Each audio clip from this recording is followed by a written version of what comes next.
सरकंडों से बनी कुर्सियां सिंधी सकाफत मोड़ा की अपनी एक अलग ही पहचान है। मोड़ा सिंधी सकाफत में एक मुनफरिद मुकाम का हामिल है। बैठकों और घरों की जीनत के तौर पर इस्तेमाल किया जाता है। तो नाजरीन, आज हम आपको सरकंडों से बनी दिलफरेब कुर्सियों की तैयारी के बारे में बताने जा रहे हैं। नाजरीन, मोड़े को सिंध की तहजीब और कल्चर में एक मुकाम हासिल है। मोड़े को आमतौर पर बैठकों और घरों में बैठने के लिए इस्तेमाल किया जाता है। ये समझें कि सरकंडों से तैयार की गई ये एक कुर्सी है जो सिंध के दही और शहरी इलाकों में हर घर और हर बैठक की जरूरत समझा जाता है।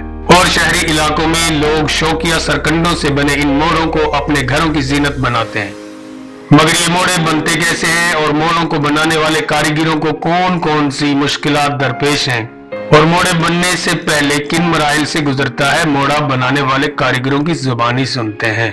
इसमें खर्चा है कि ये जंगल से कटाई होता है और मजदूरों की जो है ना, ये मजदूर कटाई करते हैं। हम तो दुकानदार हैं, हमारे पास बनी बनाई हुई चीज़ आती है, इसीलिए ये दुकानदार ये दुकान पे जो है हम बेचते हैं। हमें इसमें मुनाफा तकरीबन कम है और ज़्यादा मुनाफा नहीं है। इस पर 50-100 रुपया हमारी दिहाड़ी बन जाती है और किराया भी है, इसमें अपनी कमाई भी होती है। बाकी रहा मसला तो जितनी ये हुकूमत ने महंगाई कर दी है तो मुश्किल है गुजारा। बहुत सारे रकमें ये बहुत अच्छा है।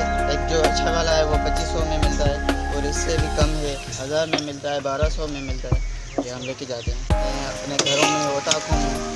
ये हमारे ओटाकों की जो है वो खूबसूरती है, हम इस पे बैठते हैं, बहुत अच्छे यहाँ से लेके जाते हैं। मोड़ा बनाना एक फन और इन कारीगरों का जरिया माश भी है। अगर हुकूमत पाकिस्तान इन कारीगरों की माशी सपोर्ट करे तो ये फन एक सनत की शक्ल इख्तियार कर सकता है। आगा शेर आलम, खैरपुर।